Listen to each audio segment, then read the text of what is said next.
하나님의 말씀은 요한복음 4장 좀 깁니다만은 오늘 13절에서 24절까지 보십시오.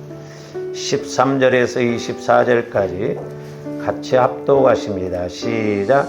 예수께서 대답하여 이르시되 이 물을 마시는 자마다 다시 목마려니와 내가 주는 물을 마시는 자는 영원히 목마르지 아니하리니 내가 주는 물은 그 속에서 영생하도록 솟아나는 샘물이 되리라. 여자가 이르되 주여 그런 물을 내게 주사 목마르지도 않고 또 여기 물 기르러 오지도 않게 하옵소서. 이르시되 가서 내 남편을 불러오라. 여자가 대답하여 이르되 나는 남편이 없나이다. 예수께서 이르시되 네가 남편이 없다 하는 말이 옳도다. 너에게 남편 5이 있었고 지금 있는 자도 네 남편이 아니니 내 말이 참되도다. 여자가 이르되 주여 내가 보니 선지자로소이다. 우리 조상들은 이 산에서 예배하였는데 당신들의 말은 예배할 곳이 예루살렘에 있다더이다. 예수께서 이르시되 여자여 내 말을 믿으라. 이 산에서도 말고 예루살렘에서도 말고 너희가 아버지께 예배할 때가 이르리라. 너희는 알지 못하는 것을 예배하고 우리는 아는 것을 예배하노니 이는 구원이 유대인에게서 남이라. 아버지께 참되게 예배하는 자들은 영과 진리로 예배할 때가 오나니 곧 이때라. 아버지께서는 자기에게 이렇게 예배하는 자들을 찾으시니라. 하나님은 영이시니 예배하는 자가 영과 진리로 예배할지니라. 아멘.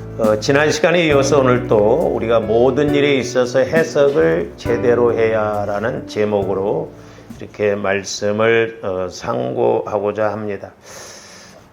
제가 이제 오늘 두 번째 이렇게 모든 일에 있어서 해석을 제대로 해야 좀 비유의 말씀을 좀 증거를 하려면 어떤 말씀을 가지고 증거를 해야 되는가, 쉽게 설명을 하기 위해서 성경에 나오는 인물들이라든가 성경에 나오는 사건들을 통해서 좀 어떻게 설명을 해야 될까. 때로는 이렇게 이제 저도 보면 말씀에 분명히 기록되어 있음에도 불구하고 그 말씀을 이렇게 기억하지 못하고 또 그 말씀이 떠오르지 못함으로 적절하게 이렇게 말씀할 말씀을 이렇게 건져내지 못하고 인용하지 못할 때가 있거든요. 그래서 이제 이렇게 한 주간 동안 계속 묵상하는 가운데 아담과 하와의 비유가 이렇게 탁 떠오르면서 그들이 타락하고 난 다음에 어떻게 해석을 했는가, 이제 그것이 떠오르더라고요. 사실 제가 그 창세기 3장에 있는 그들이 타락하고 난 다음에 하나님이 찾아왔을 때 그들이 하는 말 속에서 모든 우리 인생의 승패를 또한 해답을 거기에서 찾을 수 있다, 이렇게 생각을 했습니다. 그래서 오늘날도 마찬가지입니다만은 주와 여러분들이 신앙생활하면서 이 육신의 생각과 영의 생각은 그야말로 180도 다르고, 또한 우리가 육신의 생각과 영의 생각을 따라서 생각하고 이렇게 판단하고 해석하는 것이 180도 다르다라는 것을 아셔야 되겠습니다. 그러므로 이제 저와 여러분들 마음이 늘 성화가 이렇게 이루어져야 되는데, 이 성화가 이루어지지 아니하면, 특별히 내가 모태로부터 이렇게 어려서 어떤 사건을 충격을 받으면 그것이 나를 지배하고 있으면 어린아이 같이 매사에 생각하고 이렇게 가는 것을 볼 수가 있거든요. 그러므로 저와 여러분들 마음이 늘 치유를 받아서 이렇게 그런 죄성, 상처, 쓴뿌리가 떠나가야 되겠고, 또 하나는 저와 여러분들의 영성이, 즉 그리스도의 마음 안에서 영성이 강해지고 힘있게 나가야 될 줄로 믿습니다. 그래서 먼저 이제 우리가 이렇게 아담과 하와가 선악과를 따먹기 전에, 죄를 짓기 전에 그들이 자신들을 해석하는 것하고 그들이 선악과를 따먹고 이렇게 해석하는 것이 달랐는데, 먼저 창세기 2장 25절 한번 봅니다. 아담과 그의 아내 두 사람이 벌거벗었으나 부끄러워하지 아니하니라. 저기 보면 벌거벗었으나 부끄러워하지 않았다고 그랬거든. 벌거벗은 것은 육신적인 걸 말하고 부끄러워하지 아니했다는 건 인격적인 것을 말하거든요. 그러니까 그들이 선악과를 따먹기 전에는 죄가 없었기 때문에 이렇게 또한 부부이기 때문에 그렇습니다만은 벌거벗었어도 문제가 육신적인 것이 문제가 안 됐습니다. 오늘도 조금 더 이제 적용적인 측면에서 잘 생각해야 됩니다. 그러니까 죄가 없으니 그들이 타락 이전에 하나님의 마음, 그 마음을 가지고 볼 때는 육신적인 것이 하나 문제될 것이 없었는데 이제 우리 하나님께서 명령하신 선악과를 따먹지 말라고 하는 선악과를 따먹었죠. 선악과를 따먹어서 문제가 되는 게 아니라 따먹지 말라고 하는 하나님의 말씀에 불순종했기 때문에 문제가 되는 거거든요. 자, 3장 9절에서 12절 한번 봅니다. 자, 그들이 이제 선악과를 따먹고 난 다음에 영이 죽어버렸어요. 그러므로 이제 마귀가 지배하는 생각, 마음을 갖고 메사를 이제 보게 되고 하나님께서 찾아왔어도 하나님께 말하는 거 보세요. 그러니까 좋아하는데 오늘날 보면 모든 것이 저기에 다 있어요. 원인도 해답도 저기에 다 있는 것을 알 수가 있는데 여호와 하나님이 아담을 부르시며 그에게 이르시되 네가 어디 있느냐. 지금 전지전능하신 하나님이 아담이 어디에 있는지를 몰라서 지금 물어보신 겁니까? 지금 우리 하나님께서 아담아 네가 어디 있느냐, 그건 장소적인 개념이 아니에요. 하나님은 다 어디에 우리가 어디에 숨어 있는지 어디에 있는지 다 안다. 머리털 끝까지도 세시는 하나님이 우리의 생각뿐만 아니라 어디에 있는지를 모르십니까? 다 아시거든요. 저 말씀은 영적인 상태를 물어보는 거예요. 너의 지금 영적인 상황이 뭐냐? 너의 영적인 주소가 뭐냐? 그걸 물어보신 거거든요. 어디에 있는, 시공간적으로 어디에 있는지를 몰라서 물어보신 것이 아니에요. 그러니까 하나님께서 오늘날 저와 여러분들에게도 찾아오셔서 말씀하실 때도, 교훈적으로 책망하실 때도 영적인 부분을 먼저 해결하시기 위해서 이렇게 교훈적으로 책망적으로 말씀을 하시거든요. 근데 아담과 하와가 뭐라고 대답합니까? 이르되 내가 동산에서 하나님의 소리를 듣고 그랬어요. 하나님의 소리를 들었어요. 하나님의 소리를 들었으면 정확하게 반응하고 정확하게 이야기를 해야 되는데 지금 영이 죽어버리니까, 마귀가 지배하니까 완전히 육신의 생각으로만 말하고 대답합니다. 그래서 제가 말씀드렸죠. 여러분들한테 제가 왜 못 오셨어요? 어디 갔다 오셨어요? 잘 안 물어본다고. 왜? 너무 뻔한 대답이 나오니까 그래요. 피곤해서, 힘들어서, 잠을 못 자서, 다 이런 대답이거든요. 저기 보면 뭐라고 써요? 하나님의 소리를 들었어요. 하나님의 소리를 들었음에도 불구하고 회개하지 않고 내가 벗었으므로 두려워하여 숨었나이다. 그러니까 벗은 게 문제가 돼요. 저기서 벗었다라고 하는 것은 육신적인 것을 말합니다. 그러니까 마귀는 언제나 핑계와 이유를 대도 육신적인 것을 먼저, 누구 때문에 그리고 육신적인 것을 먼저, 저게 마귀의 수법이거든. 벗었으므로 육신적인 것을 앞장세워요. 그러니까 육신적인 것이 힘들고 육신적인 것이 어렵고 육신적인 것이 이렇게 좋지 아니하면 그것 때문에 우리가 다 하나님과의 관계를 못 맺어요. 그럼에도 불구하고 우리가 뛰어넘어야 되는데 그 단계를 못 넘습니다. 바빠서 못 왔습니다. 손님이 와서 못 왔습니다. 피곤해서 못했습니다. 다 육신적인 거예요. 만약에 여러분들이 그렇게 해석하고 간다고 한다면 평생 우리가 그걸 못 뛰어넘어요. 그 고비를 못 넘습니다. 그러면서 두려워하여 숨었나이다. 두려워했다라고 하는 것은 인격적인 걸 말하고, 그 다음에 숨었나라는 건 사실적인 거예요. 그러니까 어떻게 보면 육신적으로 보면 육신적인 것, 인격적인 것, 사실적인 것, 삼박자가 딱 맞지요. 그러니까 맞는 것 같이 느껴지거든. 생각이 옳은 것처럼 느껴지거든.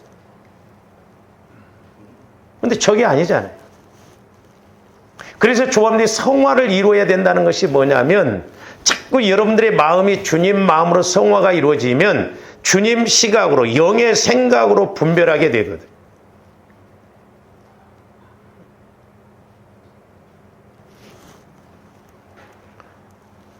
지난주에 이제 우리 사모님들이 이렇게 참 그냥 가장 사모했던 사모님이 목사님이 그냥 갑작스럽게 이렇게 응급실에 그냥 입원을 갔다 오는 바람에 못 오셨는데 이제 그 두 분의 이제 사모님 중에서도 그 한 사모님은 저도 생각이 많은데 그 사모님도 생각이 참 많더라고요. 그래서 제가 그랬어요. 아니, 사모님은 나보다도 더 생각이 많네요. 그랬더니 다 생각을 끌어온다는 거예요. 그러니까 걱정을 안 해도 다 생각을 끌어와요. 근데 하나님이 어떤 기본적으로 치고 나갈 수 있는 그런 은혜를 주셨는데 이 생각 때문에 미리 막 그렇게 걱정을 하고 미리 생각을 끌어들인다는 거예요.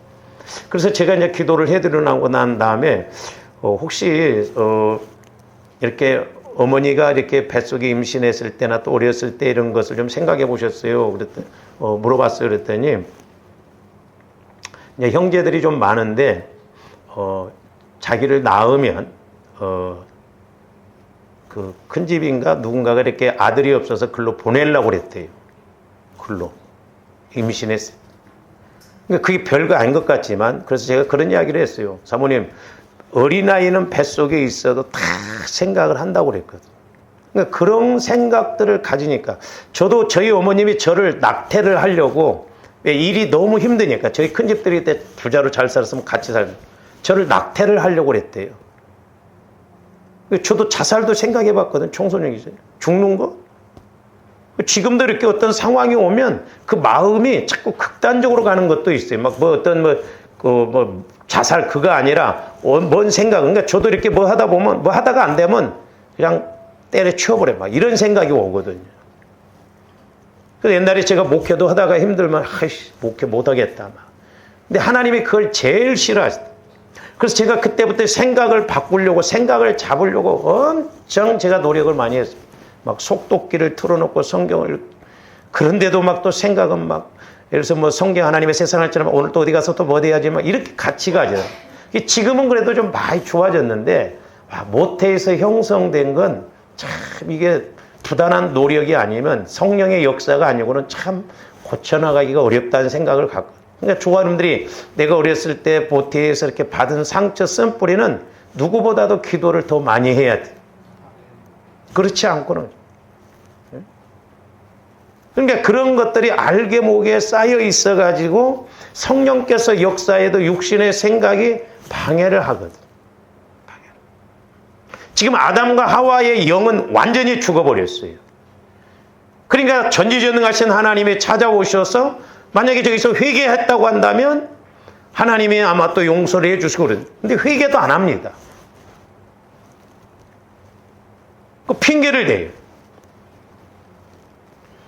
그러니까 저 10절 말씀을 정확하게 이렇게 표현한다 보면 이렇게 할 수가 있거든요.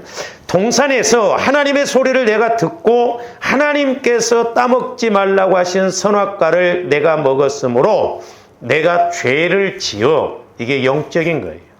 저기 지금 영적인 게 빠져버렸어요. 죄 지었다는 걸 빼버립니다. 저게 마귀의 수법이거든요. 그러니까 영적으로 죄를 지어서 두려워하여 인격적으로 숨었나이다. 숨었나이다 사실적으로. 그러니까 먹었다라고 하는 것은 육신적인 것이지만 영적인 본질적인 죄를 범했으므로 내가 두려워하여 숨었나이다. 우리가 수련회 가서 이 말씀을 우리가 상고했던 적이 있죠. 여러분들이 옷을 두려워서 입습니까? 부끄러워서 입어요. 그러니까 아담과 하와가 정확하게 고백하려면 내가 죄를 지었으므로 두려워하여 숨었나이다. 이렇게 해야 문맥이 맞아요. 벗었으면 부끄러워하여 숨었나이다. 이렇게 말해야 돼. 그러니까 마귀가 하는 말은 앞뒤가 안 맞습니다. 여러분들이 누가 말하는 거 잘 조합을 해보세요. 맞는 말인 것 같지만 앞뒤가 안 맞아요. 그래서 우리가 그런 말 분별도 잘해야 되고 또 우리가 하는 말도 잘해야 된다고. 흔히 우리가 생각의 차이라고 하죠. 생각의 차이. 그 생각의 차이라고 하는 것도 육신적인 생각의 차이예요.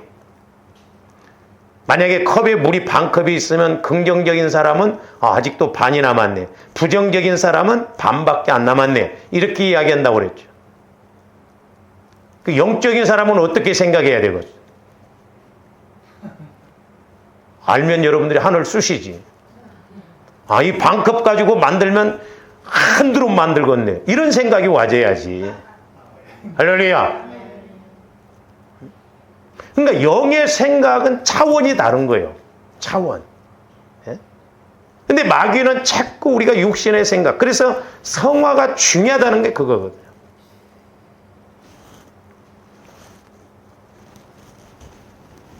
보세요. 이제 뭐 어린아이들이 시험 기간에 이렇게 시험을 보고 왔는데 점수가 안 좋았어요. 예를 들어서 뭐 한 40점 맞아갖고 왔다고 그러죠. 그러면 좀 엄마 아빠한테 미안한 마음도 있어야 되는데 미안한 것도 없어. 엄마 배고파 죽겠어. 수박 한 덩어리 사다 줘. 그래서 막 수박도 사다 주고 그래서 내일 시험이니까 공부 열심히 할 줄 알았더니 실컷 먹고가 아니라 처먹고 배부르다고 그냥 또 자네. 공부도 않고. 그럼 부모 입장에서는 속이 터지지 않냐 이 말이죠. 우리 신앙생활이 꼭 그 시기예요. 어떻게 보면. 그래서 자꾸 조금더 영안이 열려지고 귀가 열려져서 그리스도의 장성한 분량에 이르러서 믿는 것과 아는 것이 하나 되어져서 예수님의 충만한 단계까지 가야 될 줄로 믿습니다. 그 다음에 12절 보세요. 계속 11절 12절.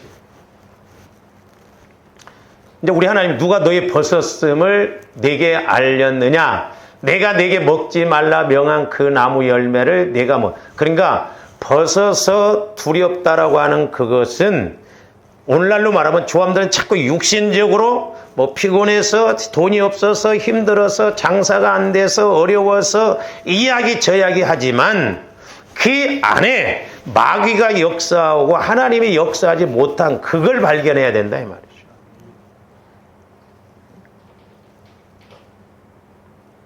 저는 앞에 이렇게 그 마트가 1층에 있어서 잘 될 줄 알았어요. 막 저쪽에는 지하가 있어서 내려가는데 힘들고. 근데 지하는 잘 되고 1층은 문 닫더라고. 이분은 저 집사래. 옛날에 같이 신앙생활 때 한 분이 저한테 와서 저희 싸가지 없는 놈이라고 막 오는데, 그러니까 아무리 장소가 좋고 그래도 평상시에 하나님과의 관계가 막히면 아무리 좋은 자리에다 해도 안 되게끔 돼 있다 이 말이죠. 그게 지금 하나님 앞에도 제대로 고백을 못합니다. 회개를 못해요. 문제의 원인을 몰라요. 마귀가 이렇게 역사해서 그런. 가끔 또 그러죠 여러분들이. 목사님 마귀 역사예요. 그러면 다음에는 마귀 역사에 걸려들지 말아야 할 거 아니에요. 근데 또 반복합니다. 마귀가 이웃집 할아버지요? 그러니까 우리가 인식이 안 되니까 그래요. 마귀가 도적질하고 죽이고 멸망시키려고 하는데 개가 토했던 것을 다시 먹는 것처럼 우리가 그런다 이 말이에요. 그래서 조합원들이 분별을 잘해야 돼요. 영분별을. 해석을 잘해야 된다 이 말입니다.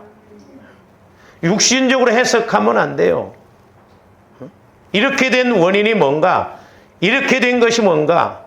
물론 육신적이고 물질적이고 환경적인 어려움이 있지만 그 안에 이렇게 만들게 하는 그런 마귀 역사가 뭔가 그걸 알아야 됩니다. 그러니까 지금 아담과 하와가 마귀가 역사한 것을 압니까? 지금 전혀 모르고 있다 이 말이에요. 하나님이 찾아오셔서 영적 상태를 질문하도 네가 어디 있냐는 것, 네 영적 상태가 지금 뭐냐, 네가 왜 이렇게 됐냐 해도 해석을 못하는 거예요. 단지 자기 모습 벗어서 두렵다라는 거예요. 죄를 지어서 두렵지 벗었기 때문에 두려운 게 아니에요. 그들의 영이 살아있을 때는 벗었어도 부끄러우지 않았다라고 그랬거든요. 이렇게 천지 차이. 저는 개인적으로 창세기 3장 저 말씀을 성령을 통해서 조명받고 우리의 모든 인생사 저기에 다 있고 해결책도 저기에 있고 문제도 저기에 다 있구나. 그래서 여러분들이 그 수련회 때 이렇게 만들었던 그 책자 한번 읽어보세요. 여러 가지를 우리가 뽑아낼 수가 있어요. 그래서 우리가 해석을 잘해야 돼요. 해석의 차이예요. 뭐 생각의 차이라니까 육신적인 생각 차이가 아니라 영적인 생각이냐 육신적인 생각이냐, 육신적으로 해석하는 것하고 영적으로 해석하는 것하고 천지 차이다. 육신적으로 보면 할 말 없죠. 맞는 말이죠. 다 옳은 말이요. 육신적으로 그렇기 때문에, 환경적으로 그렇기 때문에 뭐라고 할 거예요. 그러나 배후에서 마귀가 그렇게 역사하는 걸 알아야 돼요. 주님들이 잘 하시는 말씀 요한 3서 1장 2절, 영혼이 잘 되면 범사도 잘 되고 강건하다라고 했어요. 그러니까 뿌리가 잘 되면 환경도 육신도 강건한 거예요. 나무도 그렇잖아요. 요 앞에 화단에 계단에 그 동백나무가 있는데, 지난 주간에는 제가 이렇게 물을 못 주었어요, 물을.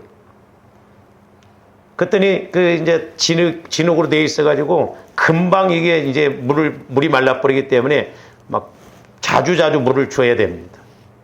근데 어제는 이제 좀 열흘 넘게 물을 안 줬더니, 어제 이렇게 물을 주려고 하니까 위에 순이 시들시들 하더라고.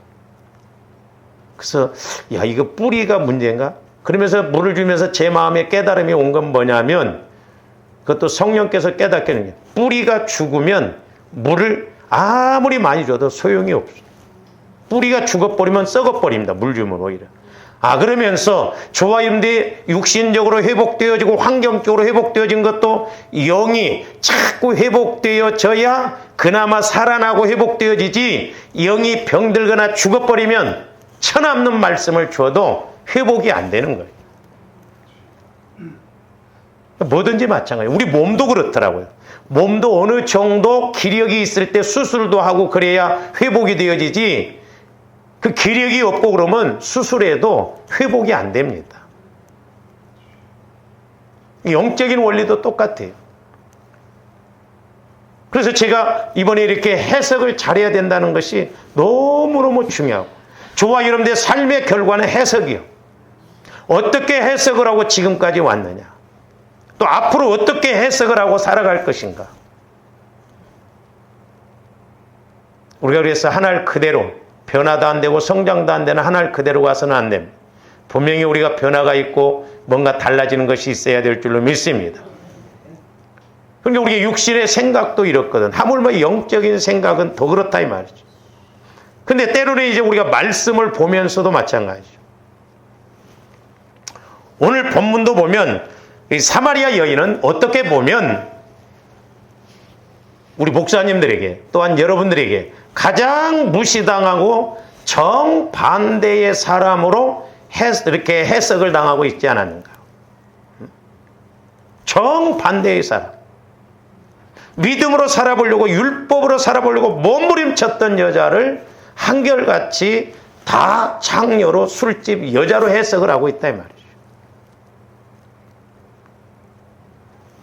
그래서 오늘은 조합대 해석을 잘해야 되는데, 그래서 이제 우리 목회자들이 이렇게 가르치는 것도 중요해요.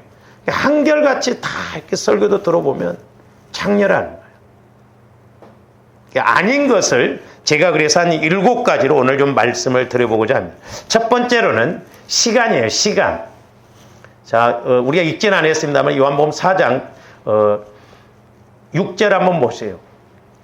거기 또 야곱의 우물이 있더라. 예수께서 길을 가시다가 피곤하여 우물 곁에 그대로 앉으시니 때가 6시쯤 되었더라 그랬어요.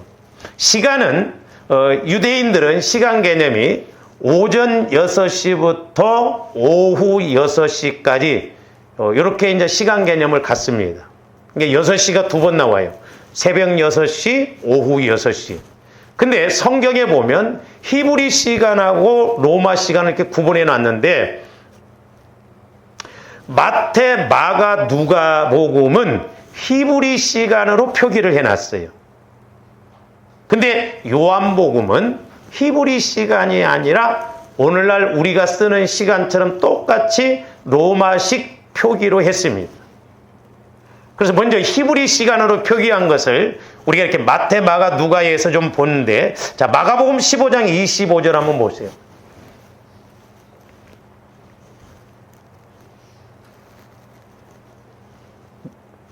때가 제3시가 되어 십자가에 못 박으니라 그랬어요. 자, 히브리 사람들의 시간 개념은 오전 6시부터 오후 6시까지인데 저기서 3시라는 건 뭔 말이냐면 그냥 오늘날처럼 쓰면 얼마나 좋아요. 새벽 6시부터 7시까지를 1시 그래요. 1시. 그리고 7시부터 8시까지를 2시. 8시부터 9시까지 3시 그래요. 그럼 우리 예수님이 지금 몇 시에 십자가에 못 박힌 거예요? 오전 9시에. 3시는 지금 오전 9시를 말해요. 그러니까 6시에서 7시를 1시, 7시에서 8시를 2시, 8시에서 9시를 3시, 9시에서 10시를 4시, 10시에서 11시를 5시. 이런 식으로 이야기해요. 그래서 히브리 시간은 6시간을 보태면 돼요. 그러니까 3시면 오전 9시 이렇게 생각하면 됩니다. 그 다음에 마태복음 27장 45절에서 46절도 봅니다. 저기 보면 제6시로부터 온 땅에 어둠이 임하여 제9시까지 계속되더니 제9시쯤에 예수께서 크게 소리질러 이르시되 엘리 엘리 라마 사박다니 하시니 이는 곧 나의 하나님 어찌하여 나를 버리셨나이까 하는 뜻이라. 저기서 6시라는 것은 자, 우리 예수님이 9시에 못 박히셨죠. 오늘날 시간으로 말하면. 근데 저기서 6시라는 것은 12시를 말해요. 12시. 그러니까 11시부터 12시는 6시요. 우리 예수님이 십자가에 몇 시간 못 박혀 있었다고요? 6시간. 오전 9시에 못 박히셔서 오후 3시에 운명하셨어요. 그래서 저기 9시까지 계속되더니 9시는 오후 3시를 말해요. 그러니까 히브리 시간은 6시간을 못하면 된다고. 그러니까 여러분들이 마태, 마가, 누가복음을 읽을 때는 6시, 저런 시간 개념이 나오면 히브리 시간으로 표기한 거기 때문에 6시간을 보태면 되는 거예요. 그래서 우리 예수님이 오후 3시에 운명하시죠. 그러니까 6시, 12시부터 막 이제 오후 3시 돌아가시기 전까지는 막 어둠이 확 깔리면서 이제 예수님의 그 죽으심이 이렇게 현상적으로 나타나게 되는 것입니다. 자, 마가복음 15장 33절에서 37절도 봅니다. 저기도 보면 제6시가 되면 온 땅에 어둠이 임하여 제9시까지 계속 하더니 제9시에 예수께서 크게 소리지시되 엘리 엘리 라마 사박다니 하시니 이를 번역하면 나의 하나님 어찌하여 나를 버리셨나이까 하는 뜻이라. 저기도 똑같아요. 12시부터 3시까지 어둠이 막. 그 다음에 누가복음 23장 44절에서 46절도 봅니다. 예수께서 때가 제6시쯤 되어 해가 빛을 잃고 온 땅에 어둠이 임하여 제9시까지 계속합니다. 그러니까 12시쯤 되어서는 난 12시쯤 되어서는 막 해가 빛을 잃고 온 땅이 어두워졌어요. 그리고 제9시 오후 3시까지 계속되고 3시에 우리 예수님이 운명을 이렇게 하시거든요. 그러면서 성소의 휘장이 한가운데 찢어지더라 이렇게 말씀하고 있어요. 그러니까 저기 요 6시라고 하는 것은 난 12시를 말해요. 히브리 시간으로 보면. 근데 오늘 요한복음 4장 6절에서 말하는 6시. 그러면 히브리 시간으로 말하면 몇 시요? 낮 12시. 근데 안 맞는 게 뭐냐면 예수님이 하루에 피곤해. 하루에 걷다 보니까 피곤해. 오후 6시를 말하거든요. 근데 이제 우리 목사님들이 히브리 시간으로 해석을 해서 6시니까 낮 12시. 한나절 걸으시고 피곤해서 오신 게 아니거든. 하루에 거셨어요. 근데 이제 낮 12시로 해석을 하다 보니까 술집 여자가 부끄러우니까 낮에 사람들 모르게 물길로 왔다고. 꼭 12시만 되면 낮에는 사람이 없어? 왜 저게 낮 12시가 아니냐? 오늘 요한복음 4장 6절에 낮 12시가 아니고 오후 6시냐? 자, 로마 시간으로 표기했다는데 요한복음 19장 14절에서 16절 보시면 정확하게 알 수가 있어요. 이날은 6월절의 준비일이요. 때는 제6시라 그랬어요. 6시. 빌라도가 유대인들에게 이르되 보라 너희 왕이로다. 지금 예수님이 십자가에 못 박히셨어요? 안 박히셨어요? 네? 히브리 시간으로 말하면 저 6시면 예수님은 이미 십자가에 못 박혀 있어야 된다니까요. 근데 저기에서 6시라는 건 새벽 6시를 말하는 거예요. 빌라도가 새벽 6시에 이스라엘 백성들에게 유대인들에게 예수님을 내주어요. 새벽 6시에 재판을 해서 9시에 못을 박는다 이 말이죠. 그러니까 저기에서 말하는 6시라는 것은 낮 12시가 아니라 새벽 6시를 말하고 오늘 요한복음 4장 6절은 낮 12시가 아니라 오후 6시를 말하는 거예요. 그래서 요한복음은 로마식 표기로 시간을 이렇게 해놨어요. 만약에 예수님이 오늘 4장 6절 말씀을 12시로 해석하면 지금 빌라도가 낮 12시에 예수님을 내주신 거예요? 예? 몇 시에 못을 박았는데? 오전 9시에 못을 박았는데 이미 12시면 못 박혀서 지금 3시간이 지났어야 할 상황인데 어떻게 해석을 하겠냐 이 말이죠. 그러면 히브리 시간으로 해석을 하면. 그러니까 우리가 시간적으로 봐도 요한복음에서 나오는 오늘 본문에만 나오는 6절 말씀 6시는 낮 12시가 아니라 오후 6시를 말하는 거예요. 오후 6시. 그러니까 하루에 걸으시다 보니까 피곤하셔서 우물가에 앉으셨습니다. 두 번째, 창녀가 아니고 술집 여자가 아닌 것이 예수님이 이 여인하고 대화하는 것을 보면 술집 여자하고 하는 대화인가 보셔요. 전부 믿음에 관한 대화예요. 믿음에 관한. 10절 보세요. 예수께서 대답하여 이르시되 네가 만일 하나님의 선물과 또 네게 물 좀 달라 하는 이가 누구인 줄 알았더라면 네가 그에게 구하였을 것이요 그가 생수를 내게. 여기서 보면 네가 만일 하나님의 선물과 또 네게 물 좀 달라 하는 이가 누구인 줄 알았더라면 하나님이 나오잖아요. 지금 전도하십니까? 이 여인은 이미 뒤에 이제 그 하나님의 율법주의로 살려고 몸부림쳤던 여자였기 때문에 그도 하나님을 믿어요. 그러니까 정확하게 하나님의 선물이 네가 알았더라면 또 물 달라고 하는 네가 누군 줄 알았더라면 나에게 그 생수를 구했을 것이다. 술집 아가씨가 생수 이야기하면 알아들어요? 예? 너 타락했어. 너 바꿔야 돼. 그렇게 이야기해야 되지 않겠어요? 13절 14절도 보세요. 예수께서 대답하여 이르시되 이 물을 마시는 자마다 다시 목마르니와 내가 주는 물을 마시는 자는 영원히 목마르지 아니하리니 내가 주는 물은 그 속에서 영생하도록 솟아나는 샘물이 되리라. 이게 영적인 말씀이잖아요. 믿음의 말이잖아요. 창녀한테 이 말하면 알아들어? 전부 믿음에 관한 대화예요.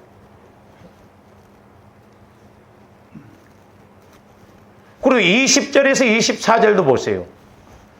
이 여인은 이미 그러니까 사마리아 인으로서 혼혈족이거든요. 유대인들은 뭐 개취급했던 사람들이지만 그래도 이들이 율법주의로 하나님을 예배 제사를 드렸다니까요. 그래서 뭐라고 그래요? 20절. 우리 조상들은 이 산에서 예배하였는데 당신들의 말은 예배할 곳이 예루살렘에 있다더이다. 예배를 알아요. 예수께서 이르시되 여자여 내 말을 믿으라. 이 산에서도 말고 예루살렘에서도 말고 너희가 아버지께 예배할 때가 이르리라. 너희는 알지 못하는 것. 너희는 알지 못하는 것을 예배한다는 거예요. 지금 율법주의로만. 우리는 아는 것을 예배하노니 이는 구원이 유대인에게서 남이라 그랬어. 그러니까 믿음에 관한 말씀 전부 영적인 말씀입니다. 그러면서 23절 아버지께 참되게 예배하는 자들은 영과 진리로 예배할 때가 오나니 곧 이때라. 아버지께서는 자기에게 이렇게 예배하는 자들을 찾으시니라. 하나님은 영이시니 예배하는 자가 영과 진리로 예배할지니라. 이게 불신자한테 이런 이야기하면 알아들을 소리냐고요. 지금 율법주의로 어쨌든 하나님을 열심히 믿는 여자와의 믿음에 관한 대화예요. 영적인 대화입니다. 그 다음에 이제 세 번째로는 제가 언젠가 말씀도 드렸습니다만은 이제 낮 12시로 해석하다 보니까 이제 물길로 이렇게 낮에 왔는데 부끄러우니까 창피스러우니까 이제 결정타가 뭐냐면 이제 남편이 6명, 지금 살고 있는 남편도 있는데 여섯 번째예요. 근데 우리 예수님이 이제 정확하게 찝어냅니다. 우리 예수님 뭐라고 그래요? 16절에 뭔가 이르되 가서 내 남편을 불러오라 그래서 남편을 불러오라 그래서. 여러분 우리 오해를 하지 말고 해석을 잘해야 될 건 성경에서 말하는 말씀은 진리의 말씀입니다. 남편이 아닌 사람하고 사는데 남편이라고 표기하면 잘못된 거죠. 남편이요. 법적으로 남편 맞다 이 말이죠. 법적으로. 사실적으로 남편이요. 법적으로. 17절 여자가 대답하여 이르되 나는 남편이 없나이다. 예수께서 이르시되 네가 남편이 없다는 말이 옳도다. 남편이 없다는 게 전부 가짜들하고 살다 보니까 남편이 없다는 말이 맞다란 말이에요. 남편이요? 제가 이 문제를 이 본문을 가지고 기도를 하면서 제게 깨닫는 게 뭐냐면 아니 술집 아가씨라도 몸 파는 여자라도 창녀라도 평생 6명 데리고 6번째 살기 힘들겠다. 그 생각이 오더라고. 안 살아봐서는 모르지만 1년에 하나씩만 바꿔도 6년 걸려. 응? 기둥서방들을 전부 남편이라고 그래? 응? 아니요. 여기서 남편이란 표기는 법적으로 남편이다 이 말입니다. 할렐루야. 법적으로 하나님이 인정하시는 그러니까 우리 예수님도 남편을 불러오라고 그래요. 가짜가 아닙니다. 남편이에요. 남편이 없다는 거예요. 그럴 때 이제 우리 예수님이 뭐라고 18절 너에게 남편이 5이 있었고 지금 있는 자도 내 남편이 아니니 내 말이 잘 보세요. 참되도다 그랬어요. 참되도다. 옛날에 네가 남편이 5이 있었고 근데 지금 살고 있는 남편도 남편이 아니다. 근데 예수님이 기둥서방하고 사는 사람 보러 지금 참되다라고 그래요? 불륜이요. 그렇게 되면 그러니까 법적으로 하자가 없는 남편입니다. 그러니까 5명이 있었는데 그 남편이 아니고 지금 6번째 사는 이 남편도 남편이 아니다. 그럼 뭐냐? 우리가 구약에서 보면 이제 4번째로 우리가 알아야 할 거는 계대결혼이라는 게 있어요. 계대결혼. 그래서 율법에는 3가지 법이 있다고 그랬죠.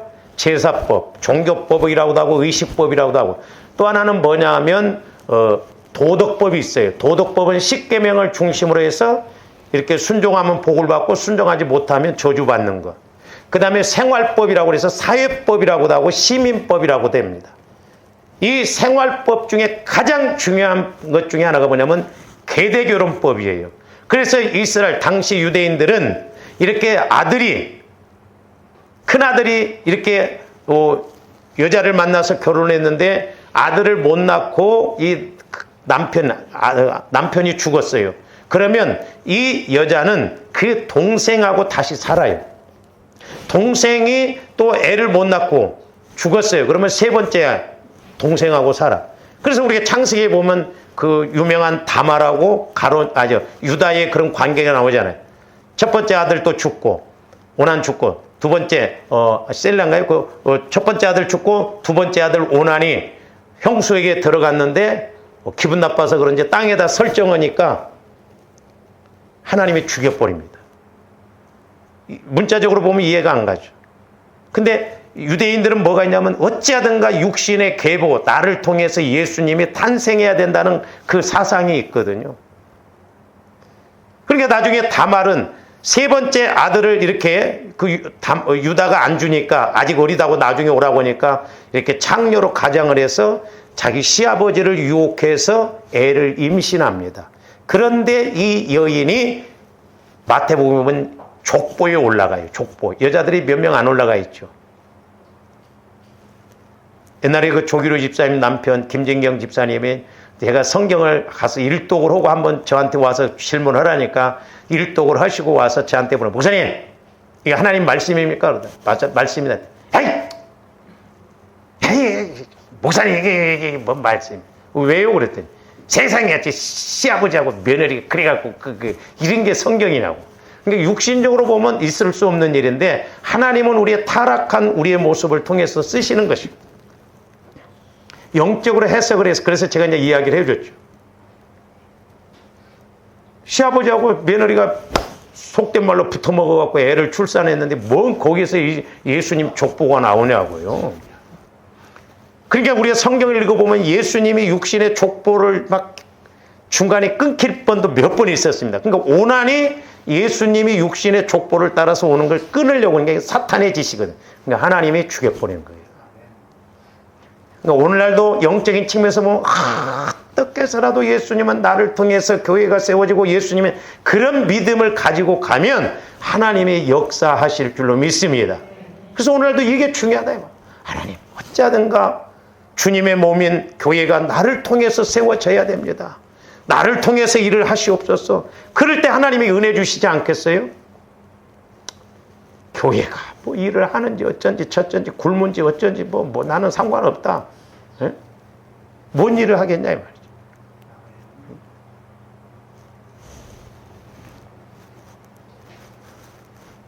제가 아는 목사님이 그런 이야기를 하더니 너무 무섭더라고요.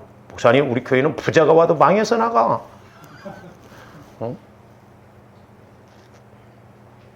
부자가 또 부자 돼서 이렇게 가야지요. 그래서 이 여인은 계대 결혼을 한 사람이에요. 그래서 사두개인들 또 뭐라고 합니까? 예수님께 부활을 믿지 않는 사람들이 남편이 7이 있는데 나중에 죽어서 천국 가면 누구의 남편이 누가 남편이고 부인이 됩니까? 질문하잖아요. 그러니까 7이란 건 계대 결혼을 통해서 7째까지 다 죽었어요. 세상 말로 하면 7번째까지 갔다면 그 여자도 참 되게 재수없죠. 예? 예? 한 3번째까지 하다가도 안 되면 딴 데로 가버리더라는데, 근데 오늘 이 사마리아 여인도 대단한 여인이에요. 계대 결혼을 한 거예요. 그러니까 남편 앞에 5명도 다 남편 맞아요. 그러면 6번째 사는 이 남편도 남편이 아니란 건 뭐요? 아직 자식이 없다 이 말이요. 그러니까 남편이 아니다 이 말이죠. 자식이 없으니까. 뭔가 자식을 낳아서 그렇게 이렇게 이어가야 되는데. 근데 이런 여자를 창녀다? 아마 우리 목사님들이 천국에 가면 이 사마리아 여인한테 욕 되게 얻어먹을 것 같아요. 나를 그렇게 해석합니까? 응?